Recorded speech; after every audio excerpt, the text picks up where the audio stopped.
These long dog days of summer, I mean, we just made it through a heat wave. Mama was parched through this heat wave. I was hitting up Dunkin' every single day, and I will continue to probably for the rest of my days, but especially this summer. Dunkin' is helping everyone stay cool this summer with its lineup of refreshers. These drinks are packed with bold, fruity flavors and served ice cold. It's amazing. Dunkin' refreshers are the perfect afternoon pick-me-up. I like to start my morning with them personally, and then sometimes I go back for a second one because I'm just feeling crazy. They come in a variety of delicious flavors, including fan favorites mango pineapple and strawberry dragon fruit. And then for a limited time, there's black cherry and there's pink pineapple. I'm going to tell you something right now, and it's a bold claim, let me tell you, but I stand behind it. Pink pineapple will change your life. It is so good. It has me feeling like I'm sitting in a pool, resort side, just living, honey. It's so yummy. Try your favorite flavor with green tea, sparkling water, lemonade, or Dunkin's all-new limeade. I haven't tried the limeade yet, but I'm going to. Usually I get my drinks made with green tea and occasionally lemonade, but I do really like the green tea. Or if you don't want to build your own, try one of Dunkin's curated refreshers like the Cherry Lime Ricky or the Ultimate Pink Daydream. The Cherry Lime Ricky, scrumptious. I could drink like 3 of these a day. They're so freaking yummy. Head to Dunkin' today and find your favorite refresher. Dunkin' refreshers contain less than 1% fruit juice. Limited time offer. Every good detective needs a partner to support them on important cases. Think of a State Farm agent like your sidekick, there to help you along the way in your search for coverage. State Farm can help you choose the coverage you need, whether it's for your home, car, boat, or even RV. With so many options, it's nice knowing you have help finding what fits for you so you can get back to solving all of life's bigger cases. Go to statefarm.com or use the award-winning app to connect with a local agent and get a quote. Like a good neighbor, State Farm is there. That refresh you've been putting off until the right deal came along? It's here! Wayfair's Black Friday and July sale is happening now, so you can finally get the style you've been waiting for less. Get up to 80% off area rugs and up to 60% off outdoor and bedroom furniture. Shop Wayfair's huge selection of styles and find the piece to fit your style, budget, and space. Plus, free shipping. Black Friday in July ends July 27th. Shop today at wayfair.com. Wayfair, every style, every home. Hey, weirdos. I'm Alina. I'm Ash. And this is Morbid.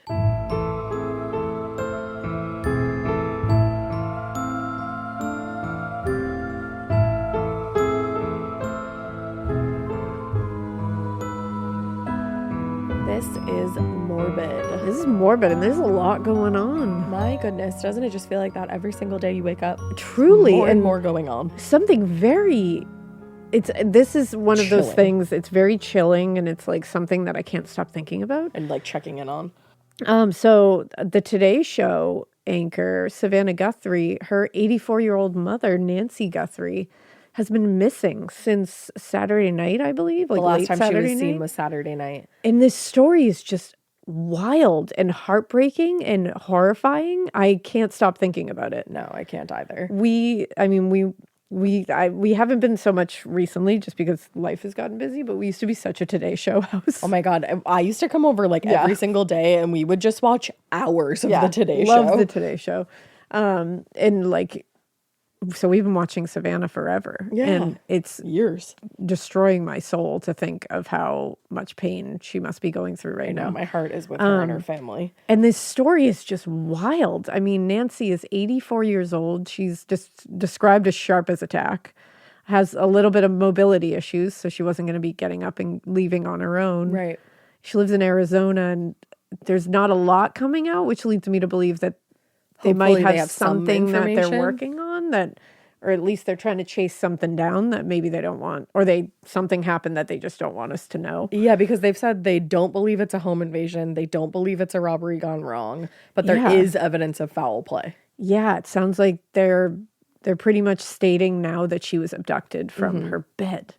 An 84-year-old woman abducted from her bed. Yeah, it's horrific. It's just horrifying. She needs medication every 24 hours to literally survive. It's life-threatening if she doesn't have it. And the medicine was left in the home, which is very concerning. And now her pacemaker's not connecting to her Apple Watch Yeah, any that was the longer. newest update. So it's all really horrifying. And I'm just thinking about how her family is feeling right now. can't And even imagine. I can't even put my brain in that space, You but just I feel hope really bad. that, like, by some miracle, Yeah, I'm really she's hoping. found alive and well. I hope they know more than they're saying. Yeah.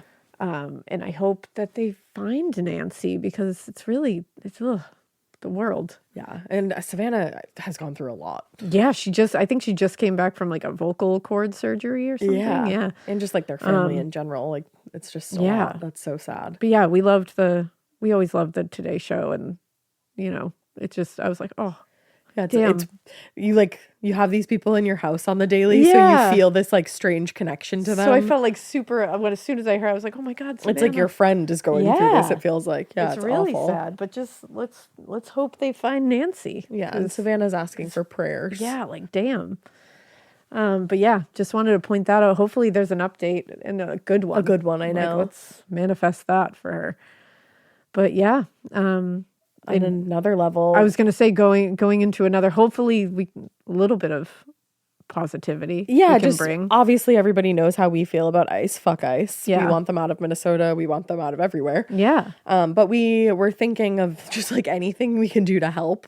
Yeah. And Mikey was nice enough to help us find this on Minnesota.org, and we will link this in our show notes. They have a full list of small businesses that you can support. Yes. So we'll link those in the show notes, and we'll try to link them on. I don't think Instagram allows links. I don't think it does either. It drives me nuts. I'm like, can you allow links? I know, Meta. Well, we'll link it in the show notes. Go Yeah. find those. It's just wherever you're listening to. If you hit like more info, it should be right there. Yeah. I know sometimes people struggle to find them. Yeah. So check those out. Support some local businesses. Yeah. It's a great way to just Because they're going through a lot more than what we're seeing too. We're being Like, that's the thing. news is So- being suppressed for sure. So just like they need all the support they can get. And anywhere else that you hear of ICE, a great way to fight back and spend your money in a good way is to shop local. Exactly. Any Etsy shops you can find in areas like that. Yeah. You know, we Support love local Etsy. businesses. Just in general, it's good to do anyways. Yeah, that's just good to do anyway. On a more like lighter note, and this is We need it. We're really segueing. Yeah.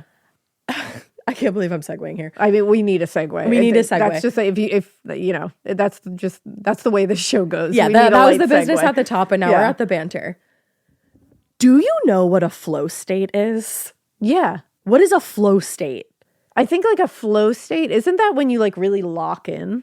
Everybody says that, like, I keep seeing it on TikTok, people being like, I ate this ice cream, or one thing that I keep seeing people saying is like they take a sip of like the most delicious latte and they enter a flow state. Yeah, I think it's like a really locked in state of just like Like ready to fucking go. full- I just looked it up. It says like being in the zone, complete absorption, focus, and enjoyment in whatever activity you are engaged in. Okay, I've enjoyed a lot of things in my life.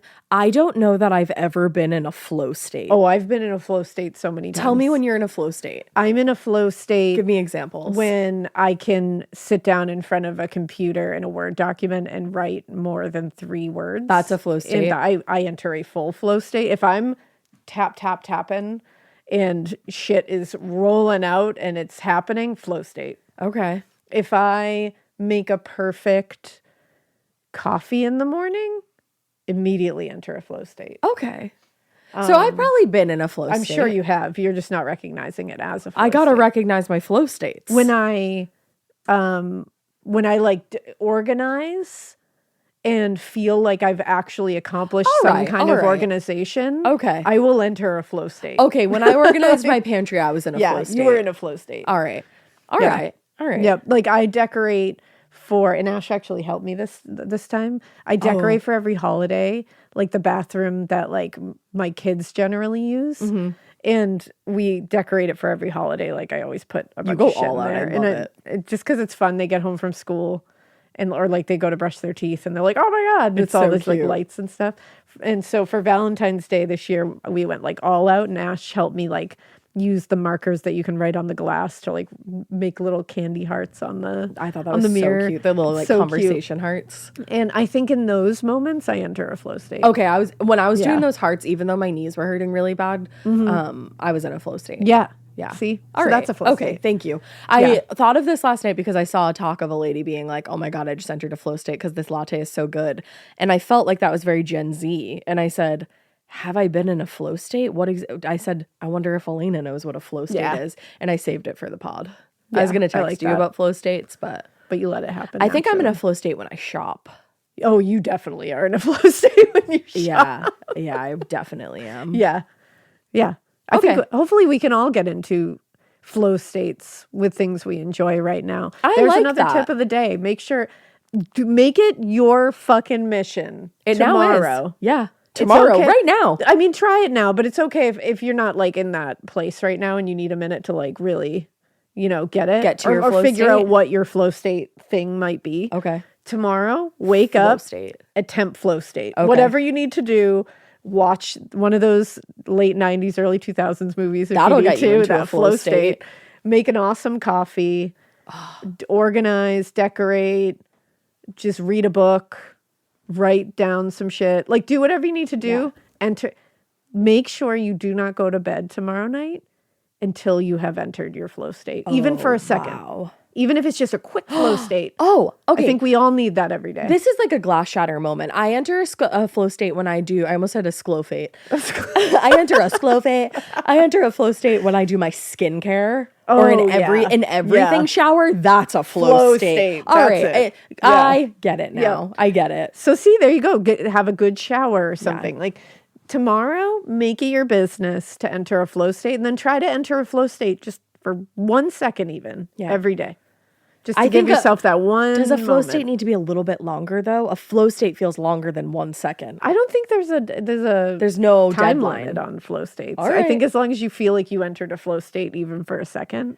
If you drank every time we said flow state during this, you would died. die. Yeah, you just That's died. crazy. But yeah, do that. I think right. that's my advice for the day. I like that. My advice to get I'm all about flow states right now. We ordered Jersey Mike's cookies and I'm going to eat one after this. Oh and my God, I forgot we had that. Oh, baby. Not only did we order like one, not only did we order Boxes. two, we got 2 mini boxes. And if Hell they had yeah. more than mini boxes, we would get 2 of those too. Hell yeah. Those put me in a flow state. We're going to need that because what are you we're gonna starting do? a 3-part series that is going to be a harrowing journey. I have to tell for you all of something. us. When you say we're starting a 3-part Yeah. series, I know it's about to get dark. Yeah. But you try to enter a fugue state at that point.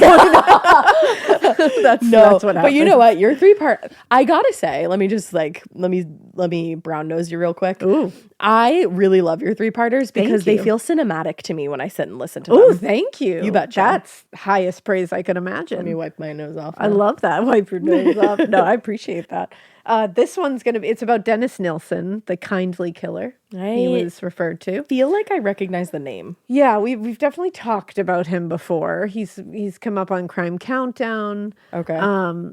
He's a lot. I bet.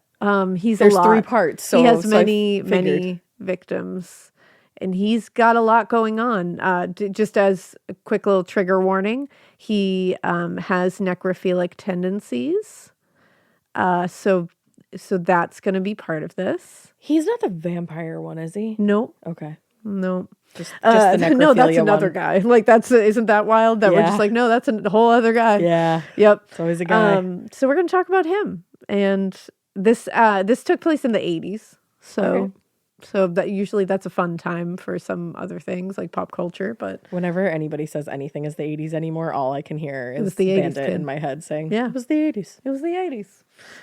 So we'll start by giving a little overview. It was on the morning of February 8th, 1983, which I did not even realize Yeah. that by the time when this comes out, it's going to be right before it. And then I think the second part will come out like the day after? 9th or something. Yeah. I didn't do that on purpose. That happens so frequently. I did not do that on purpose. That's so weird. I forget which case, but that just happened to me Yeah. too, and I just didn't reference it. It happens so often. I'm like, that happened to me too. I want you to know we literally never do that on purpose. No, we I've sure don't. never chosen a case based on the date being the date it'll come out. No, it's very strange. Yeah. So weird. It's one of those like anomalies. Yeah. So on that day, February 8th, 1983, a plumber working in London's Muswell Hill neighborhood opened a drainage cover behind a Cranley Gardens apartment building. And in that drainage cover, he made a horrific discovery. The drain was completely blocked by pieces of bone and human tissue. Oh, fuck. So he called police. That's the best people to call. Yeah, and detectives arrived on the scene and they traced the blockage back to one apartment in the building. And when they went into this apartment, there were additional pieces of evidence in this apartment that suggested that things were exponentially worse than they had even originally thought they were. And they probably thought things were pretty bad originally. And that apartment building belonged to Dennis Nilsen. That's crazy. I didn't expect that. Yeah, I know. It's a twist. Wait, the fact that they could trace like the drainage pipes back to him is nuts. Pipes are nuts. Pipes are crazy. I've been talking about pipes for all week. Pipes really go crazy. I had a pipe burst in my garage and I said, why is there even a fucking pipe in my garage? It's true. And you said, I don't know. I don't know. Don't talk to me about it. So let's talk about Dennis Nilsen, who he was before he became this Dennis Nilsen. What happened to him? So he was born November 23rd, 1945. Does that make him a Sagittarius? Yes. No. I think. Does it? Yeah. Yeah, I think it's literally like right. I think 21st starts Sag. There we go. He's very close to being a Scorp. Oh, okay. Hold on. Let me make sure because sometimes I'm dumb. Sometimes I'm dumb. Sometimes I'm dumb when it comes to the zodiac. I'm a new. You know, another thing I've started to do. I think I've said this before, but I started doing it again because I fell back into it. Tell me. I've started when I'll do something or forget something in the house and I'm like, oh, you're so stupid. Like, okay. Stop doing that. Okay, you're right. Stop doing that. You're right. Because I did it yesterday. I was like, oh my God, I'm so dumb. And then I was like, literally, if anyone heard me doing this, they'd probably be like, you're losing They'd be like, wow, you're kooky. Because I said, no, you're not dumb. You just forgot that thing. That doesn't make you dumb. Okay, hold on. Ash, no, you're not dumb. You're still learning this and you're working on it actively. Exactly. And actually, you were correct this time. Yeah, there you go. So, no, you're right. Because I saw I saw an article. You saw quote, an article unquote, that said, you watched an article.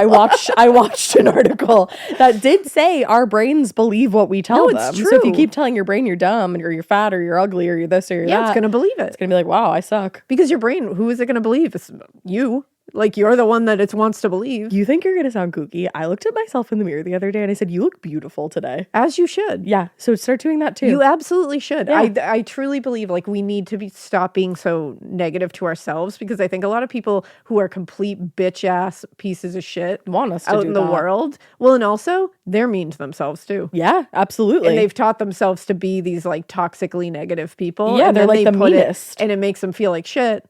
They've done it to themselves usually, and then they put it out to everybody else. In the words of RuPaul, how are you gonna love yourself? How in the hell are you gonna love yourself if you can't? I don't know. RuPaul said I've watched so much Drag Race. How did I feel like I was just stripped of my LGBT card.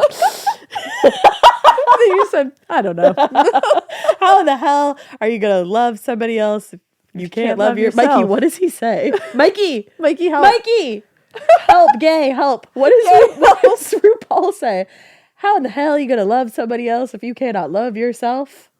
No. Why am I'm saying it so wrong? I'm looking at it. Are we straight right now? Mikey. If you can't love yourself, how in the hell are you going to love somebody else? That's amen. Exactly it. Okay. Can I get an amen? Can I get an amen? Yeah. Oh my God. I don't deserve the amen. Don't give it to me. Oh my Lord. Oh my God. That was crazy. I just looked it up. I just did the Capricorn thing and I said, I'll look it up. Don't worry. Guys, that was the opposite of a flow state. That was the opposite of a flow state. Do you ever do something like that and you say, do I have a cognitive issue? Yes. All the time.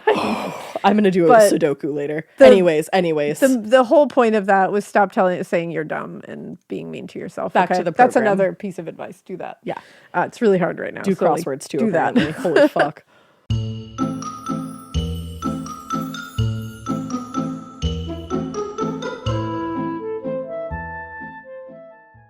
This episode is brought to you by SoFi, the all-in-one finance app where you can bank, borrow, and invest all in one place. Let's talk about bank accounts for a second. The average bank savings rate is 0.39% in interest. You're earning pennies on your savings, and it doesn't have to be that way. But with SoFi's high-yield checkings and savings, the money barely making moves sitting in your savings account can earn over 8 times the national average savings rate with eligible direct deposit. No account or overdraft fees. We love transparency. You can get your paycheck up to 2 days early, plus get up to a $300 welcome bonus when you sign up with eligible direct deposit. Sign up for SoFi Checking and Savings at SoFi.com/morbid. SoFi Checking and Savings is offered through SoFi Bank, N.A., member FDIC. Terms apply. The best summer pieces are the ones you end up wearing on repeat. Comfortable, versatile, and somehow right for almost every occasion. Quince makes it easy to create a summer wardrobe that you'll love, with elevated essentials made from premium materials like European linen, organic cotton, and washable silk, without the traditional retail markup. I love that! Quince's 100% European linen pants, dresses, and tops are the pieces that you absolutely will reach for all summer long. I absolutely love their linen. I have so many pairs of their linen pants, which you can dress up or you can dress down in the summer. Like, say you're going to a nice dinner, you can pair it with like a silk shirt, a really cute necklace, some good, makeup and an updo. Or if you're just looking for a more casual look, you can do the linen pants with like a loose button-up shirt and you still look really chic, kind of like, I don't know, Diane Keaton vibes, I kind of think. Also, it's not just apparel. Quince also offers elevated essentials for your home, from bedding and bath to kitchen essentials and furniture. They have it all, honey. I am a big lover of Quince, and I really do think you will be too. Make your summer wardrobe feel easier. Go to quince.com/morbid for free shipping on your order and 365-day returns. Now available in Canada too. That's QUINCE.com/morbid for free shipping and 365-day returns. Quince.com/morbid. Chilling crime cases are mysterious, but finding coverage shouldn't be. With the State Farm Personal Price Plan, you have options and can personalize your plan to help create an affordable price so you can get back to cracking all of life's bigger cases. Talk to a State Farm agent today to learn how you can choose to bundle and save with the Personal Price Plan. Like a good neighbor, State Farm is there. Head to statefarm.com to get a quote. Prices are based on rating plans that vary by state. Coverage options are selected by the customer. Availability, amount of discounts and savings, and eligibility vary by state. So Dennis Nilsen was a Sagittarius, and he was born. That's where we That's the roundabout. That's where we started. And he was born in Scotland. Oh, fuck him for doing that. Right? Like, being Scottish who he people is. don't do that. No. Dick. That's not Scottish. He was the second of 3 children, born to Elizabeth and Olav Mokshim. Sorry, but it's always the middle child. They later adopted the surname Nilsen. Got it.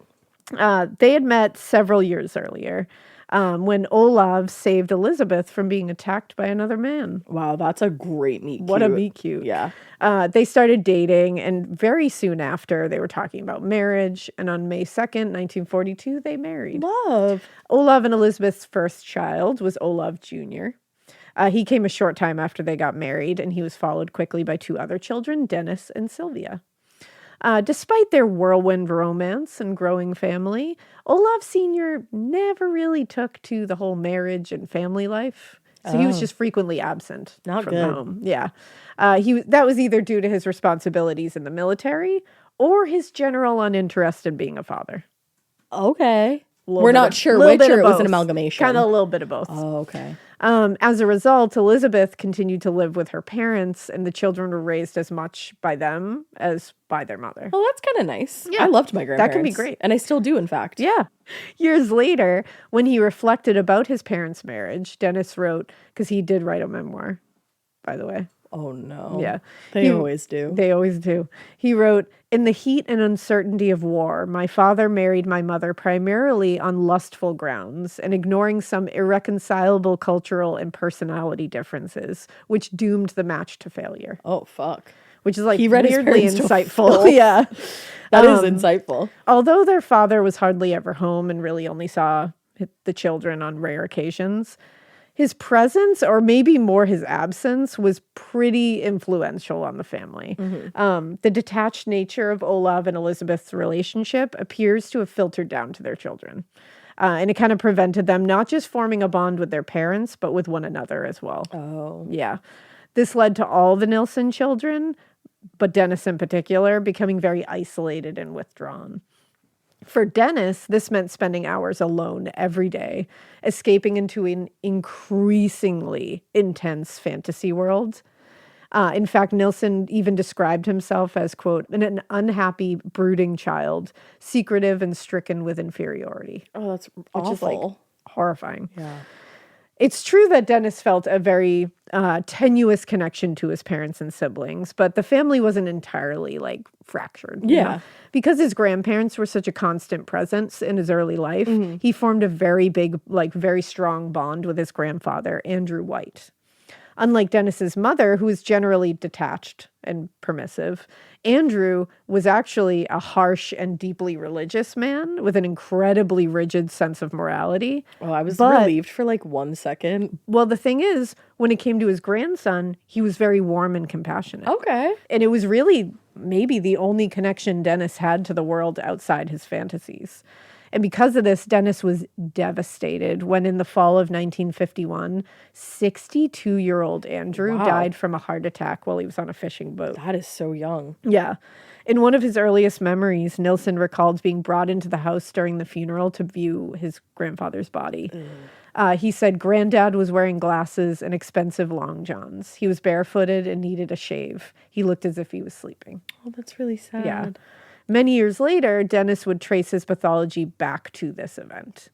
He wrote, "My troubles started there. It blighted my personality permanently. I've spent all my emotional life searching for my grandfather, and in my formative years, no one was there to take his place. Father and grandfather had walked out on me, probably for a better place, leaving me behind in this not-so-good place alone." Oh, man. Which, if he wasn't such a complete piece of shit, you'd be like, oh my God, Heartbreaking. that's so sad. Yeah, you feel bad for the kid. Exactly. In the wake of his grandfather's death, Dennis became much more isolated. He spent his free time by the water, watching the fishing boats come and go. And during one of these occasions, he claimed to have walked into the ocean to try to end his life. Oh, fuck. But he was saved by an older boy who spotted him from the beach and pulled him back to shore.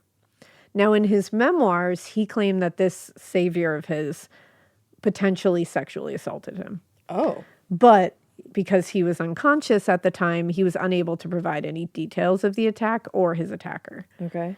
That said, Nilsen himself acknowledges his tendency to blend fantasy with memory and reality with not Fiction, reality when recounting events from his life. So it's kind of impossible to know which aspects of his early biography are true and which are pieces he made up. You know? Yeah, that's tough.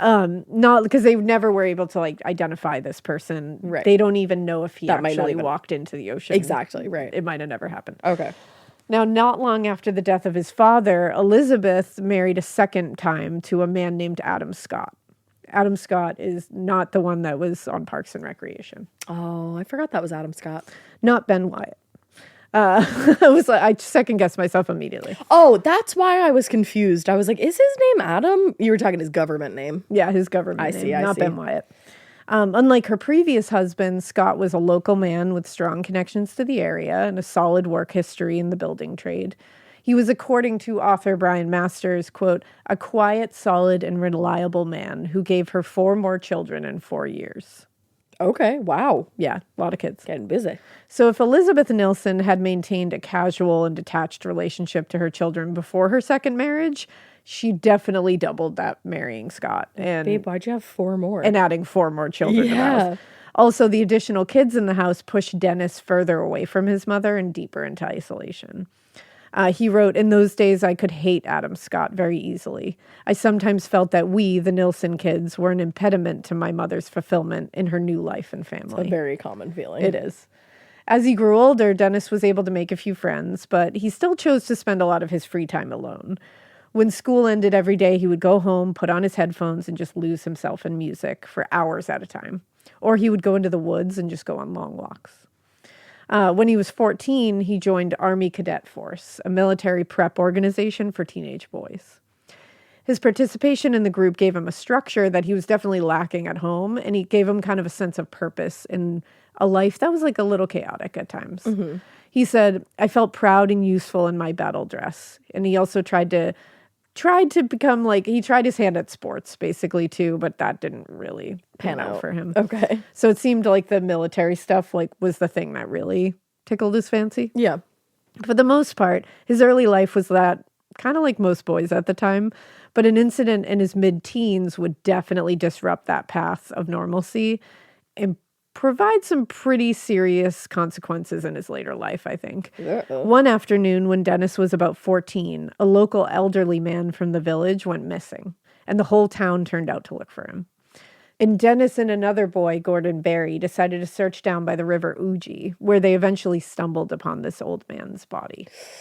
The local doctor later said that in his confusion, the man had probably wandered out of his house in the middle of the night and fallen into the river and drowned. Oh, that's so sad. Nilsen said, he reminded me of my grandfather, and the images were firmly fixed in my mind. I could never comprehend the reality of death. It's very Stand By Me. Yeah.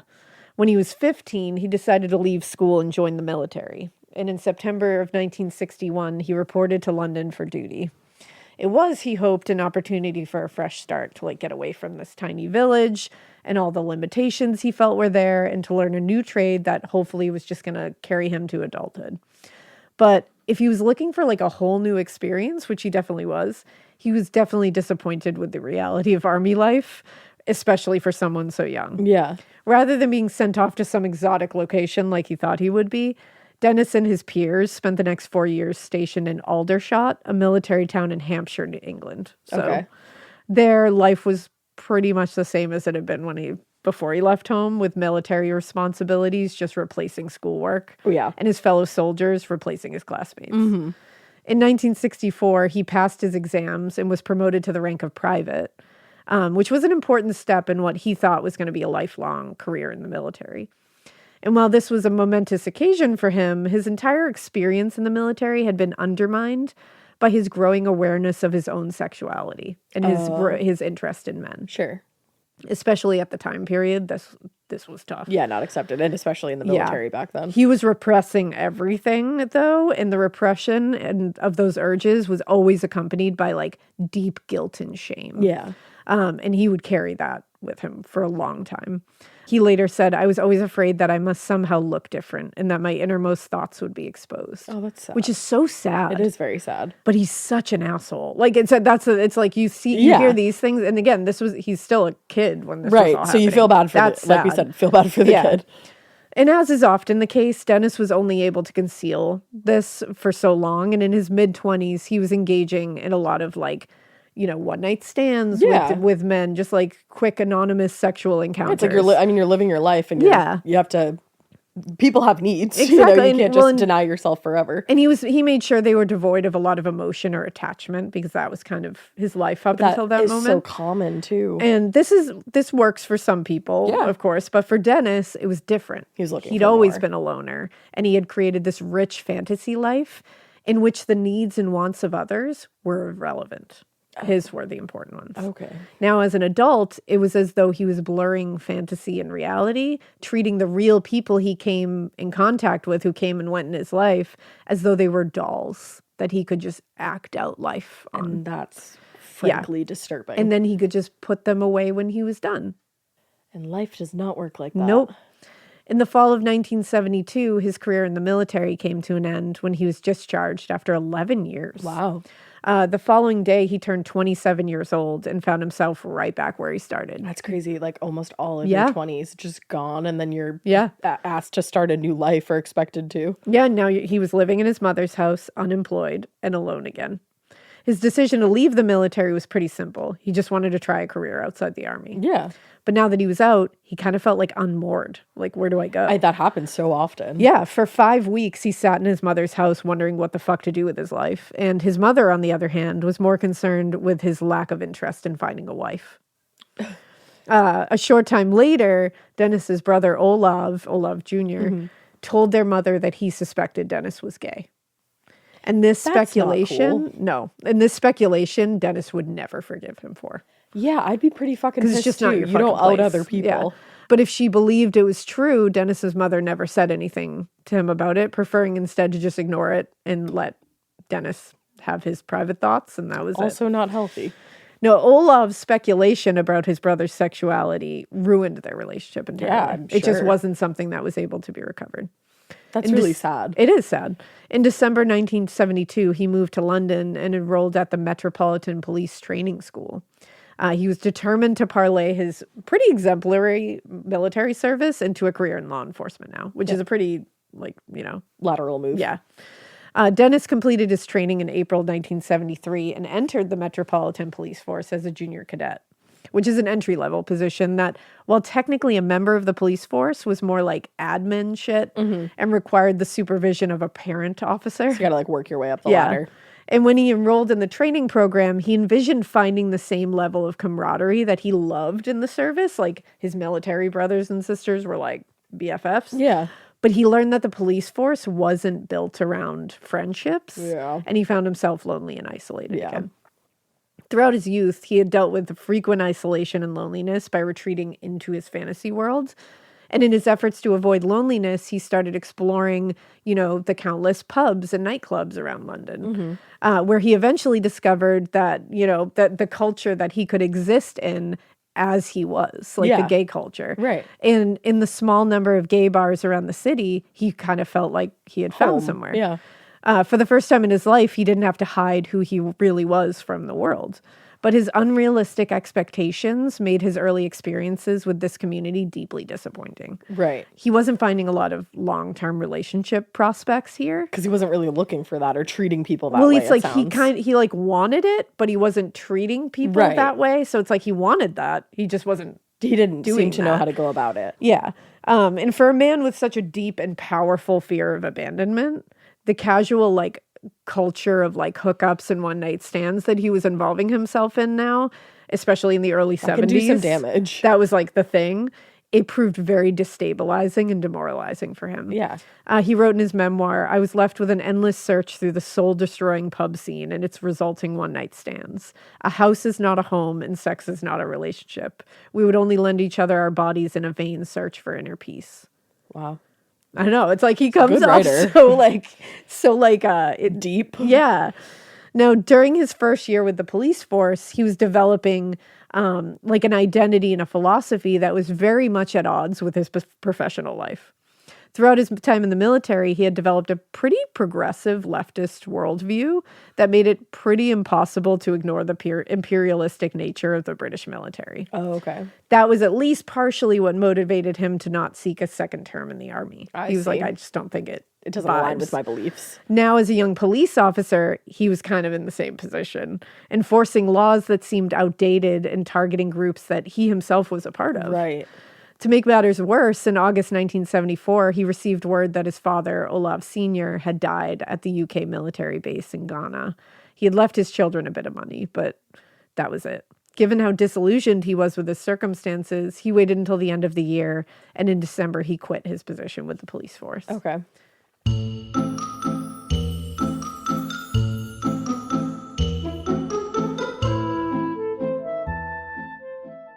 This episode is brought to you by SoFi, the all-in-one finance app where you can bank, borrow, and invest all in one place. Let's talk about bank accounts for a second. The average bank savings rate is 0.39% in interest. You're earning pennies on your savings, and it doesn't have to be that way. But with SoFi's high-yield checkings and savings, the money barely making moves sitting in your savings account can earn over 8 times the national average savings rate with eligible direct deposit. No account or overdraft fees. We love transparency. You can get your paycheck up to 2 days early, plus get up to a $300 welcome bonus when you sign up with eligible direct deposit. Sign up for SoFi checking and savings at SoFi.com/morbid. SoFi checking and savings is offered through SoFi Bank, N.A., member FDIC. Terms apply. You know that feeling when you come home late from work and those puppy dog eyes just pierce right through your soul? Or when you're packing for a trip and your cat refuses to leave your suitcase? Yeah, we've all been there. Pet parent guilt is real. And you know what? It's completely normal. That's exactly why Hill's Pet Nutrition exists. They understand that being a pet parent means being human, with all of our imperfections and daily juggling acts. Hill's science-led nutrition helps you give more love than humanly possible.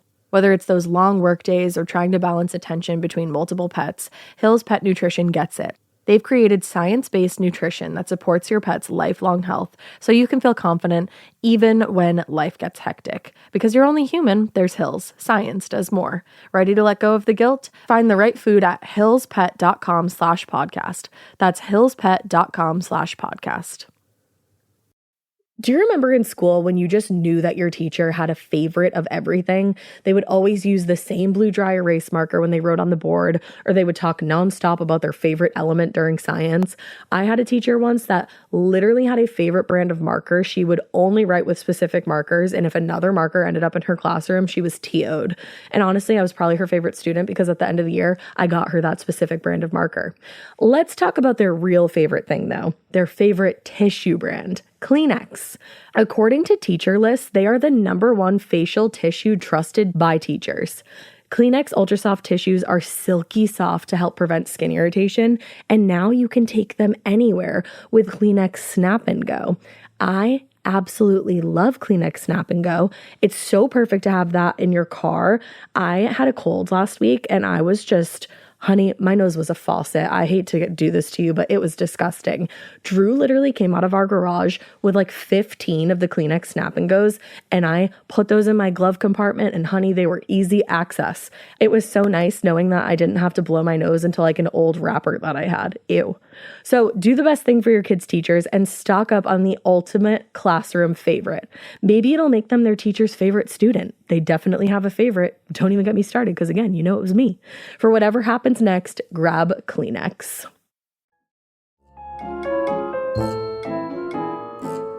Now, leaving the police force at the end of the year was intended to be a big life change that would set him on the right path. Unfortunately, it turned out to be just another exercise in disappointment. When the money his father left him started to run out, he was forced to go out and find whatever job he could, which at the time was not really easy. He ended up working a series of pretty unfulfilling jobs. You know, he worked at a job center. He just did things that were not his passion at all. Yeah. It was there that Nilsen would have another powerful experience that, in retrospect, would have sinister undertones. Oh. While working at the job center in 1975, Dennis met a young man named David Painter who came in looking for work. During his visit, Painter mentioned he was currently out of work and without a place to stay. At the time, there were no jobs for the young man, so he left without anything. A few days later, however, Dennis ran into Painter on the street by chance. Mm-hmm. And knowing his circumstances, he invited David Painter back to his apartment. What Dennis didn't know at the time was that David was only 17 years old and had run away from home and was reported missing by his parents. Oh, fuck. When they got to Nilsen's apartment, the two watched a movie, had several drinks, and then Painter became tired and went to Nilsen's bed to lay down. Mm-hmm. Misreading that situation, Dennis followed and tried to engage in sex with David Painter. Mm-hmm. So David immediately rejected him and was like, nope, that's not what I was doing. Yeah. And eventually Nilsen gave up. And a few hours later... eventually. Yeah, exactly. Very telling. Mm-hmm. A few hours later, Painter awoke to find Dennis standing over him with a video camera filming him while he slept. What the fuck?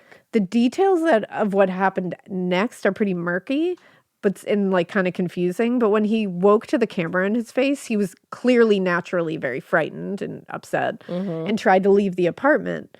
And Nilsen tried to stop him, but David apparently, according to Nilsen, became aggressive and began trashing the apartment. Okay. Which I think he was probably fighting to get out of the apartment. Yeah. He cut himself on a glass partition in the process. Oh, wow. It was only then that Dennis finally called the police and an ambulance. Okay. When he was interviewed by police at the same station, by the way, that he'd worked as an officer. Later that afternoon, he feigned ignorance, claiming that the young man, quote, went berserk for no clear reason.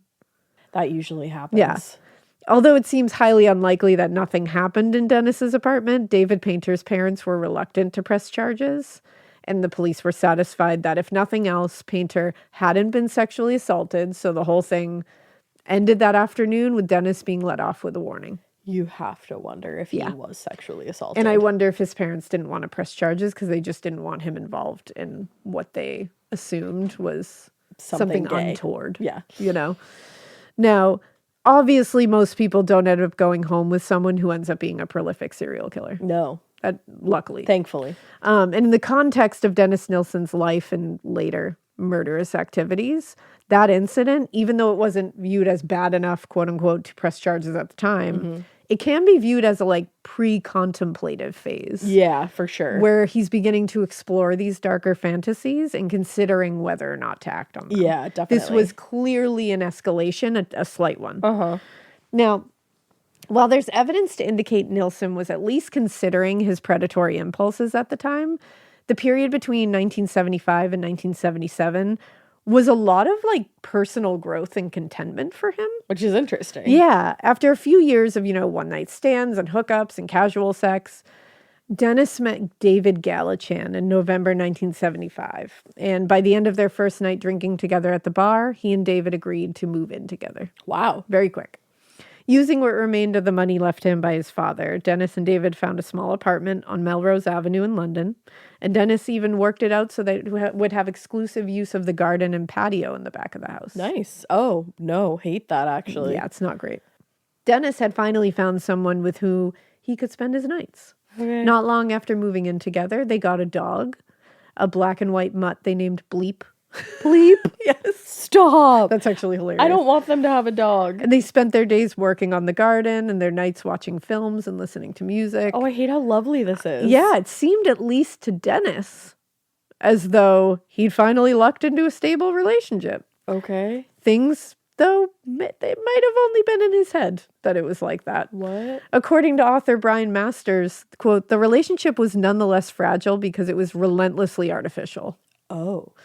As he'd done with several other men before, for much shorter period of times, Dennis had built up this relationship with David into something it almost certainly was not. Although it was true they did share an apartment and occasionally they slept together. According to Masters, quote, there was no deep bond of affection between them, and David was remote and uninterested. Did they get a dog named Bleep? They did. Oh?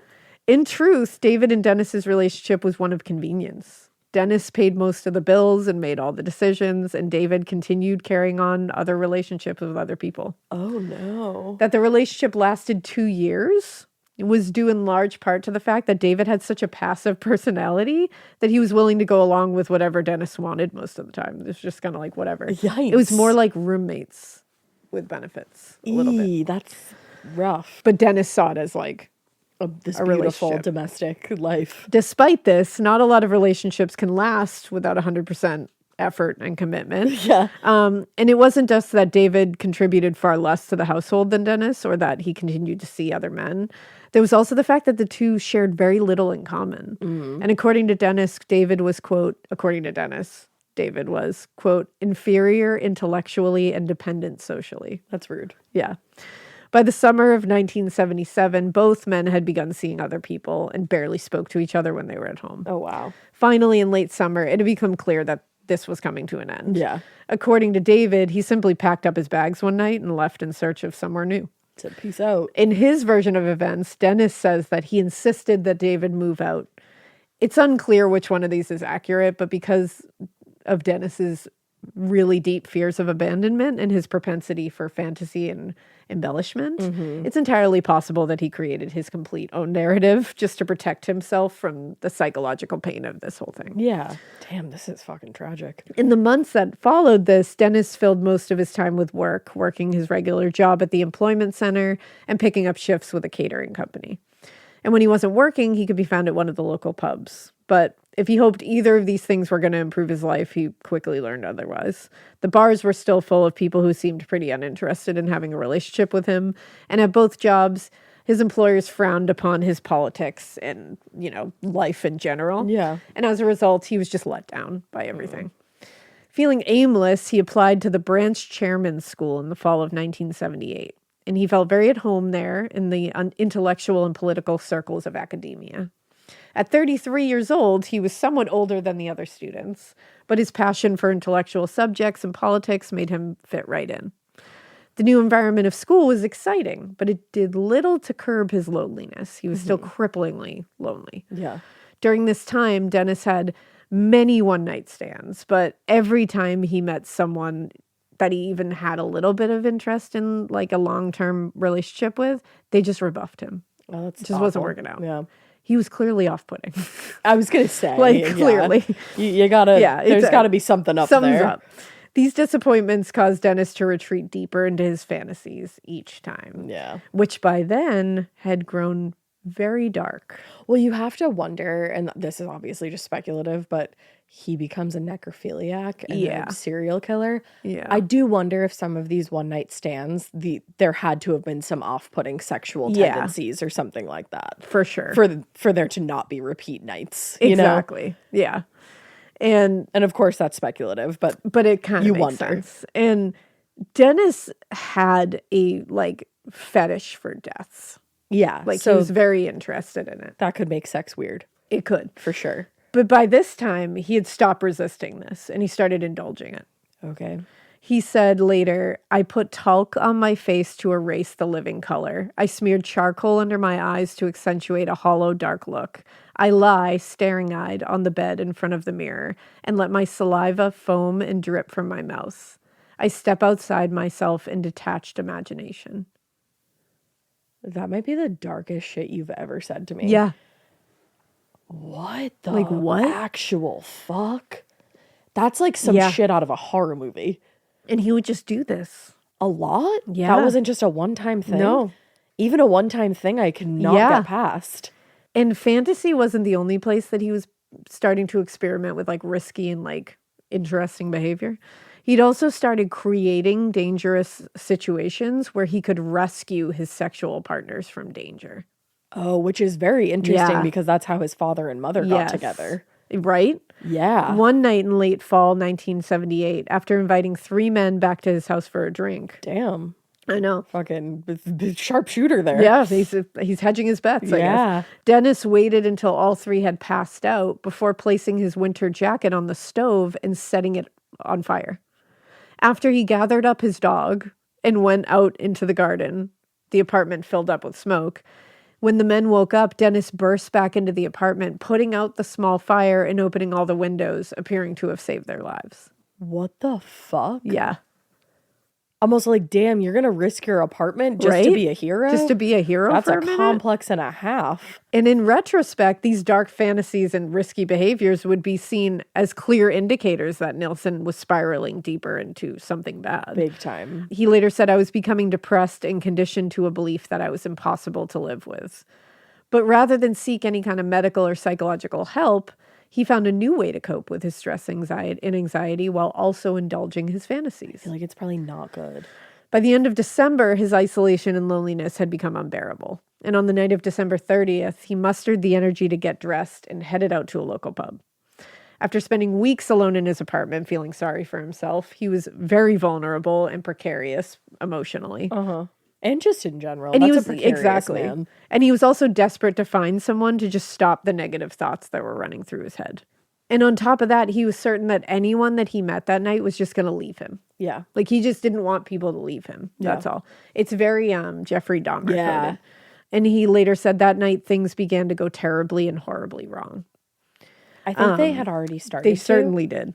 Rather than visit one of his usual bars, he went to a different one. He went to the Cricklewood Arms, which was an Irish bar near his apartment. He sat there and he drank pint after pint of Guinness. And he spent the first hour. yeah. I love Guinness. Dennis spent the first hour or so of the night watching people in the bar, just kind of chatting with whoever sat down next to him, but not really making any attempt for big conversation. Eventually, he found himself talking with a young Irishman who introduced himself as Stephen. Years later, Nilsen would tell police he had, quote, no idea who this youth was. This really is very Jeffrey Dahmer. Yeah. As Stephen had no identification on him at the time or anything to indicate who he was or where he'd come from. That said, he wouldn't have needed a driver's license or some other ID to tell that who he was talking to was still very much a teenager. He looked it. Ew. He was Stephen Holmes, a 14-year-old runaway from Kilburn. Oh, God, a baby. Yeah. Stephen had been out at a rockabilly concert that night and was waiting for a bus outside the Cricklewood Arms when he decided to go inside to get warm. Nilsen convinced Stephen to come back to his apartment, where they spent a few hours drinking and listening to music until the boy passed out on Nilsen's bed. Though Dennis swore there was no sexual contact between them, he said, quote, I snuggled up to him and put my arm around him. Then he pulled the blanket down and looked at the boy, who was undressed. Sexual at this time. contact. He said, I remember thinking that because it was morning, he would wake and leave me. Oh, no. Dennis looked down at the pile of clothes on the floor beside the bed and spotted his necktie. He said, I remember thinking that I wanted him to stay with me over the new year, whether he wanted to or not. Oh, fuck. Dennis reached down and picked up the tie, and then he slowly and carefully ran it underneath Stephen's neck. He said, I quickly straddled him and pulled tight for all I was worth. At that moment, Stephen awoke with a jolt, obviously struggling, and they fell to the floor, but Nilsen ended up on top of him again. And unfortunately, Holmes was no match for his very much adult attacker. And with a minute or two, he lost consciousness again. Aware that he could wake up at any moment now, Nilsen went to the kitchen and filled a bucket with water. He returned to the other room, dragged Stephen over to the bucket on the floor, and held him by his hair, pushing his head under the water, and held it there until he couldn't see bubbles anymore. Oh my God. Once This Stephen, is brutal. Yeah, once Stephen was dead, Nilsen dragged his body over to a chair and propped him up in a seat. And then he said, I just sat there shaking, trying to think clearly about what I had just done.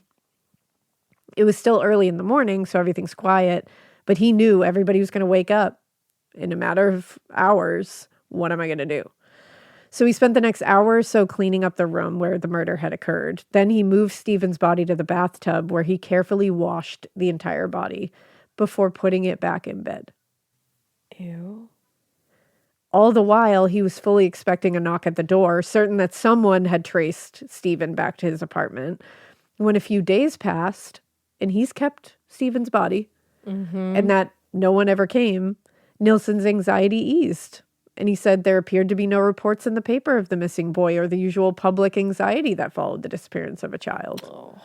It was only then that it occurred to Dennis that he'd gotten away with it. Yeah, that's not good. With the act of murder now behind him and the natural process of decomposition having set in, Dennis grew disinterested in the body of his former guests and concluded that he needed to get rid of it. His former guest. At first, he thought it would be easiest to disarticulate the limbs and break down the body by boiling it. Oh my God. So he went so far as to buy a large electric carving knife and a stock pot for this purpose. But when he got home, it occurred to him that that was going to be pretty arduous, This that is task. so gnarly. And he said he felt like it would be beyond his capabilities. And he said it was also unlikely to produce the desired result that he's looking for. Instead, he pulled up several floorboards in the kitchen of his apartment and found the space beneath to be pretty big and actually pretty cool in temperature. Perfect place to put a body. Oh. So after dressing Stephen in the clothes that he had come to the apartment in, Dennis lowered his body into the space under the floor and put the boards back. And now he's got a makeshift tomb for Stephen under his kitchen. What the fuck? A week passed, and Dennis's curiosity finally got the better of him. No, don't you He say said, that to me. I wondered if his body had changed at all, or if he had continued to decompose. So he pulled up the boards and removed Stephen's body from beneath the floor to find that, to his great surprise, very little decomposition had occurred. That'd be very It cold. seemed that the conditions under the floor were such that the natural processes of decomp had been stalled. Seeing the body in that state, and this is a trigger warning, Dennis was excited by this, and he violated Stephen's body multiple times before returning it to the space beneath the floor, where it would stay, being periodically taken out for 8 months. 8 months? 8 months. How fucking cold was it? I don't think it stayed in great condition. Oh my God. Yeah. Now, in the months after this, or the 8 month after this. months. Yeah. What the fuck, Yeah. brother? So in the month after this, Dennis kept a pretty low profile. He went to work, occasionally went to the bars, but mostly he stayed at home and avoided inviting anyone back to his apartment. Gee, I wonder why. At times, he said he considered turning himself in and confessing, I doubt it. but the thought of spending the rest of his life in jail was enough to deter him from doing that. Besides, he had no intention of doing anything like that ever again, so he said, you know what, I fucked up. I don't think you can We'll just just let like it go. live the rest of your Yeah. life. Yeah, he was like, you know what, I'm not going to do it doing again. That. Like once you Yeah. do that once, I don't think you necessarily stop doing No. that. So he continued to live his low-key life for several months until the secret under his floorboards became a little too much to bear, at least in his own mind. One night in October 1979, he pulled up the floorboards in the kitchen and removed the desiccated body of Stephen from the hiding space and carried it out to the back garden under the cover of darkness. There, he had built a small bonfire, and he placed Stephen Holmes's body into the bonfire and stood and watched the flames engulf every part that it would. Oh my God. Once the fire had burned away all it was capable of destroying, he put the fire out and removed the remaining bone fragments, and he buried that in the backyard. Maybe it was because he'd rid himself of his terrible secret under the floorboards of the kitchen, or maybe he just lost his ability to control his clear impulses here. Whatever the case, within a month of destroying Stephen Holmes's remains, Dennis seemed to have forgotten his promise to himself about not committing another violent act. Had a feeling. And we're going to end there for part 1. That's probably good. Part 2 is going to be rough. All right. This was rough, obviously, that's but horrific. it's going to be rough. Why is he called the kindly killer? Do we get into that? We will get into that, yeah. Interesting. Yeah. Because nothing about this so far is kindly. It's kindly now. All right. What's your fun fact for me, Boyd? 1 in 18 people have a third nipple. Wow. It's called polythelia, and it's caused by a mutation in inactive genes. How many? 1 in 18? 1 in 18. That's a lot of people. Yeah. What you guys doing out here with your third nipple? Right? What you doing out here? Damn. Is Wild. it easy to have a nipple removed? I wonder. I don't know. Like, I wonder if you have a third nipple, if you can just get it removed. I don't know. Do you have a third nipple, everybody? Let us know. I don't. You know? Let us know. I don't. That's but I'd crazy. love to Think hear if you about do. like dinner parties or like at a wedding. Probably like 2 people there have a third nipple. I didn't know where you were going with that. And for a second, I thought you were being like, imagine at a dinner party, you just like have a third nipple. Like, I was like, what? No, I meant like why would that imagine. matter? I was saying like large gatherings of people. Being like, wow, like a couple of these people have a third nipple. potentially. Yeah. Yeah. 1 in 18 seems nuts. That is crazy. I don't know about But that. I'm saying. But you say it's fun a fact. So get crazy out here with your third nipple. Get crazy. We hope you do. We hope you keep listening. And we hope you keep it weird. Keep it so weird that you tell us if you have a third nipple. Yeah, I'd keep like it to that know. weird. Is if you're willing to share. It's weird in a cool way. Yeah, rock on with your third nipple. With your bad self. With your bad. With your third nipple self.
That refresh you've been putting off until the right deal came along? It's here! Wayfair's Black Friday and July sale is happening now, so you can finally get the style you've been waiting for less. Get up to 80% off area rugs and up to 60% off outdoor and bedroom furniture. Shop Wayfair's huge selection of styles and find the piece to fit your style, budget, and space. Plus, free shipping. Black Friday in July ends July 27th.